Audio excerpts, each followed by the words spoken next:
اس نے کاغذ قلم محبت میں نہیں بھیجا،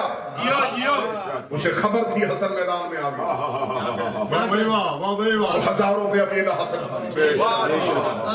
سفین یہ لڑنے آیا تھا، یہ جو صلح کی شرطیں لکھوا رہا تھا یہی سفین لڑنے آیا،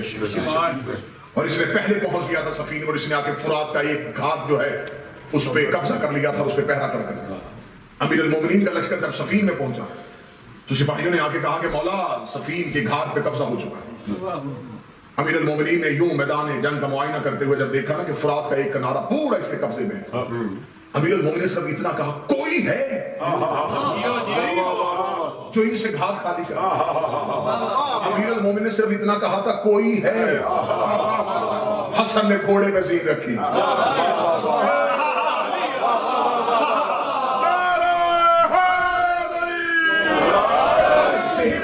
میں آپ کو امام حسن کا حملہ سناؤں، آپ سنتے ہیں منبر سے عباس کا حملہ، علی کا حملہ، خیبر، خندق، حنین، بدر، احد، آج حسن کا حملہ سناؤں، اکیلے بولا حسن فرات کے کنارے میں پہنچ گیا۔ مورخ کہتا ہے کہ آج حسن کے لڑنے کا انداز یہ تھا کہ علی کو پتہ چل گیا کہ حسن چلے گئے،